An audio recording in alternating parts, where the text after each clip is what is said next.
Howdy folks, Brian Cusco here at Triple B, and today we've got my very good buddy, Mr. Matt Bernardin from SoCalHerps on the channel. He's been sharing my booth with me here at the Anaheim Reptile Super Show, and he's going to bring over some of his hognose. We're going to talk about why he got into hognose, what's cool about hognose, and other such stuff. You're watching Triple B TV.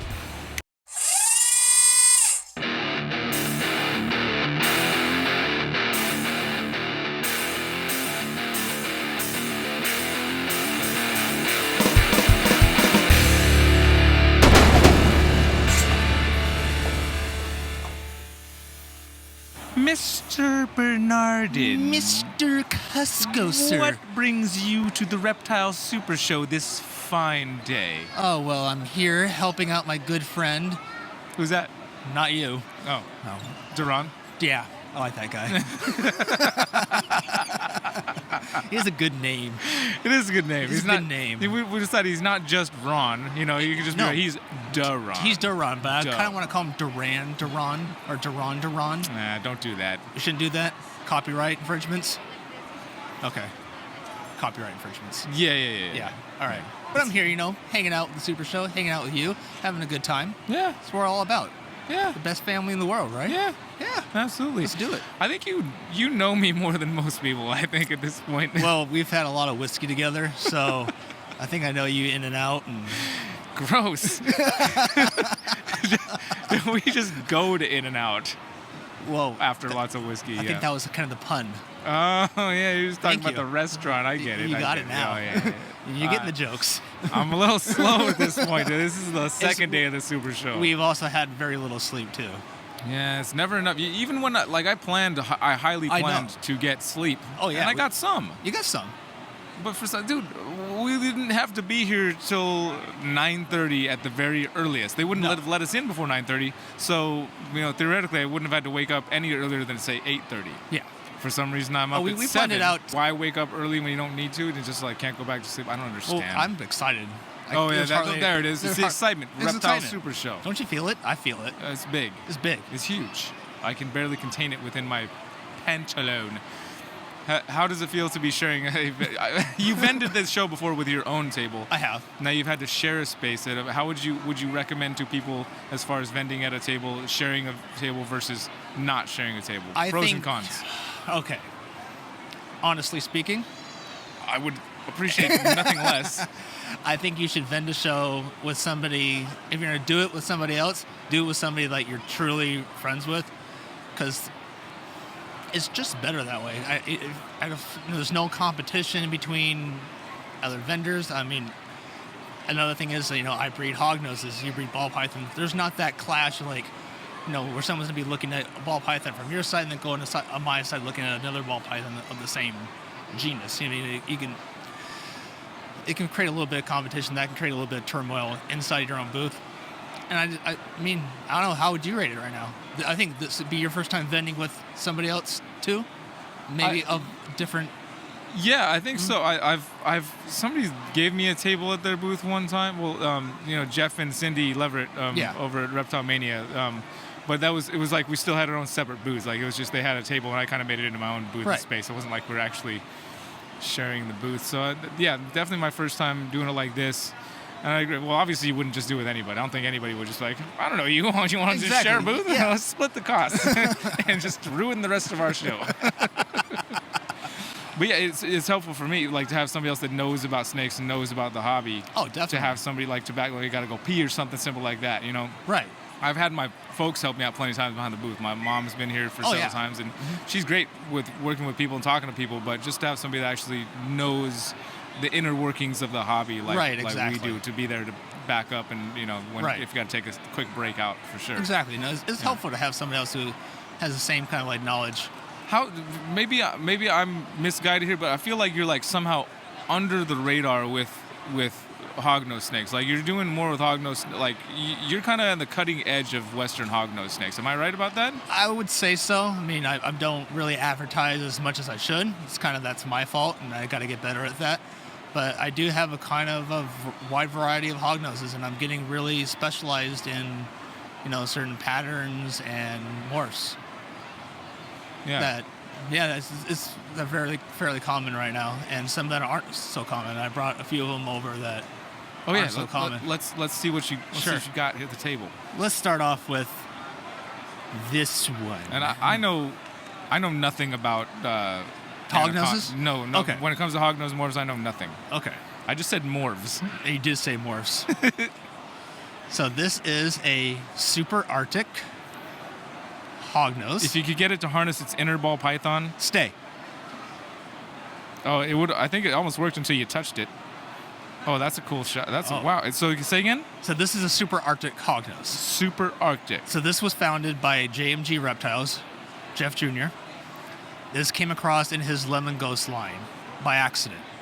So the super Arctic is the super form of the Arctic gene, which is pretty much lightening of the pattern, bringing more white into it, and the melanin gets darker. So when you breed two Arctics together, you get the super Arctic form, which is all black eyes. And these essentially turn into almost like, for some of your viewers who like the Stormtrooper ball python, this is essentially what it looks like as it gets bigger. White and dark black. Okay. Now, how is that? That's why I got the name Arctic, because it's like there's no color going on. It's just like the Arctic gene actually was named by somebody else in the UK. Junior did not create the name himself. So by accident, he sold it to somebody in the UK, and then they named it. And he then took the name and said JMG Arctic instead, because he was the founder of it. He's got a little spunk to him. All hognoses have a little spunk to them. That's what kind of makes them fun. They're cute little upturned noses. They all have a little bit of personality and a little bit of attitude. They hardly ever strike. Most of the time, if they do, their mouth is closed. I mean, except for the time that you got bit by. Well, that was one a of my feeding girls. response. That was a feeding response. It wasn't defensive at all. That was like, I'm going to eat your finger now. Exactly. Oh, did you see that? Look at the hissy.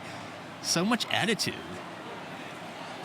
No, what do we call it? Personality. Personality. This is a pretty cool shot right here. Brian, you're the best at getting cool shots. Let's check it out. Later, guys. He's good at getting... Oh, look at that. Posing. There you go. Harness that inner ball python. Oh, yeah. Oh, yeah. Oh, yeah. Interested in all the crowd walking by. Mm-hmm. Well, he's been here all day, so he knows what's up. Yeah, he does. There's a lot of people out there still. Fantastic. Well, what got you into specializing in hognose of all snakes? So, always wanted a rattlesnake. Thought it wouldn't be smart to have a rattlesnake in my house because one day I may get bit and I'm going to have a bad day. And the wild type just looked so much like a rattlesnake. Now, like, this is the one snake that I can have that won't kill me, that I can still have that rattlesnake kind of feel to it. Okay. And that's how it started the love for the hognoses. I mean, you already know I specialized in crocodile skinks. Right. That was kind of my first love for reptiles. But then I actually had a phobia of snakes.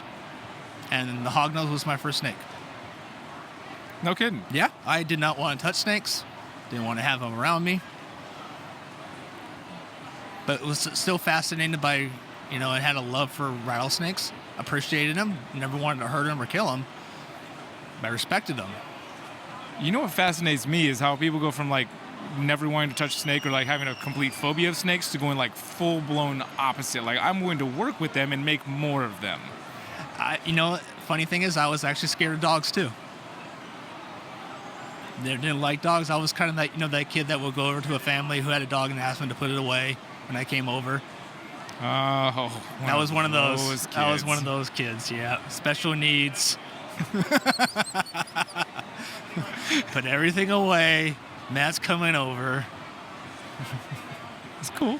I mean, it's all right, But I would have only made fun of you a little bit then. Not as much as I make fun of you now. You make fun of me all the time. It's good. That's why we love each other. It's good for you. It's helping me grow. Exactly. Thank you for saying that. I was about to say that exactly. Let's show off the next snake, shall we? Yeah, let's do that. Oh, yes. Oh, yeah. You're so he may just excited. be one of those ones that's going to play dead on us right now. No way. So is that more common in the Easterns versus the Westerns? That's more common in the Easterns, and he's starting to act like he's going to play that dead. Are we going to do it? They definitely like to do that. that's another thing. I mean, all the rattlesnake mimicry they do, just how they rub their scales against themselves, like they like rattlesnakes. And they also hiss and they huff. And he's starting to musk now, so this is lovely for your table. Oh, perfect. Get that whiff of that nice musk. Say goodbye, people. Bye, people. So one of the more rarer snakes. More rarer. Rarer. We always get the greatest bloopers together, I swear. Oh, we're not. There's no good editing on this. I'm just cutting between shots. So this is, as you would like to say, a Lucistic. I've never said that in my life. You have. How did you say that? Lucistic. That's not what I say. Well, how do you say it? I say Lucistic. Oh, you're a Lucistic? I'm a Lucisticer. Okay. Yeah. I'm a Lucy. You're a Lucy, just Lucy? I'm just going to go Lucy. Just butcher it all the way. Cut it short. I just cut it in short, So this is a simple recessive. The morph was originally found in the wild. 2 wild types were bred together in Colorado. The guy was then confiscated because you are not allowed to keep wild Western Hognoses in Colorado. They were then sold to a zoo. The zoo hatched out these Lucistic Hognoses. They were then sold at auction, and a few breeders got together and bought them. And now they're slowly being distributed out to the public. I was lucky enough to know some people to get my hands on a couple. Ooh, so it's a blue-eyed Lucistic. It's a blue-eyed, correct. So as you can see here, the pattern is completely wiped out.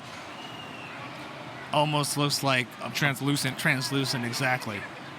And I believe you were back at my place when I hatched out the first little baby there. And we got that on video. Yeah, and how it was almost just see-through, transparent. You can see all the organs. And Dude, see right the now heart it's just beating. like blowing out the camera completely. Come on, stop that. Here, look at the light.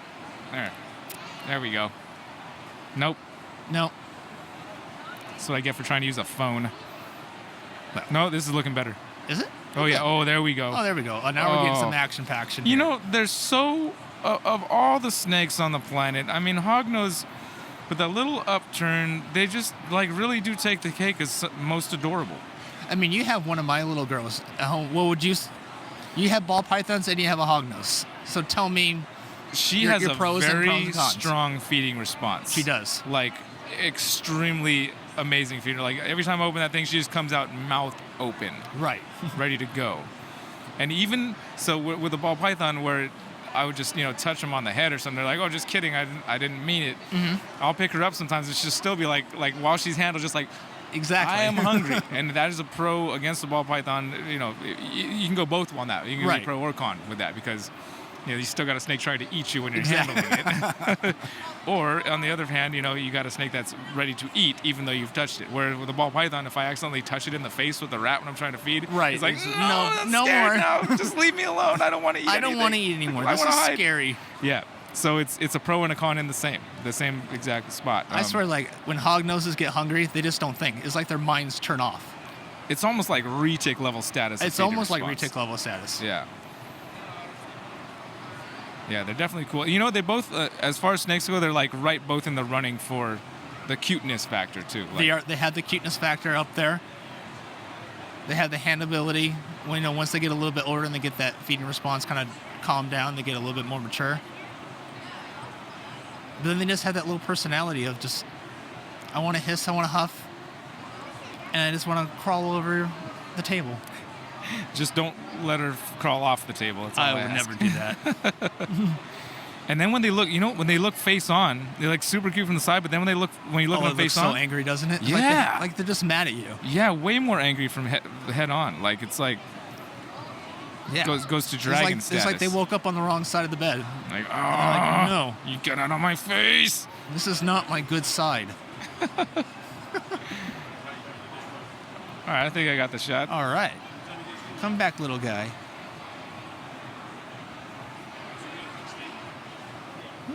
Alrighty. Well, Matthew. Mr. Brian. Thank you for taking some time away from your half of the booth to come over to my half of the booth. Brian, it's always a pleasure to come on this side of the table.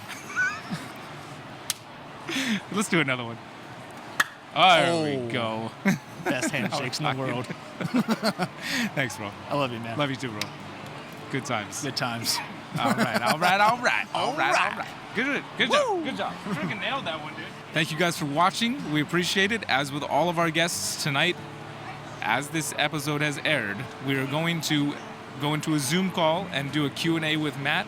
There's a link down in the description if you would like to join us for that tonight and spend some time with us on a video call. And other than that, next week, I think we're moving on to the Tinley interviews, I believe, unless we get some more interviews knocked out here today at Anaheim. But we're just going to keep this rolling. As long if you have somebody that you would like to see on Triple B TV, leave a comment down below and let us know who exactly that is. I think we could probably make that happen. And until next week, you've been watching Triple B TV. Y'all take care.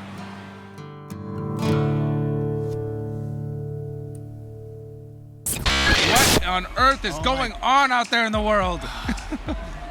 Man. Oh, yeah. Just leave your stuff here and mess up the whole show. Yeah, right, we're just filming here, guys. No problem. Just come on in. I get a little bit of airtime, and everyone comes on in. Where's my bowl and then M&Ms? I'm going back to my trailer. Golly. Where were we before we so rudely interrupted?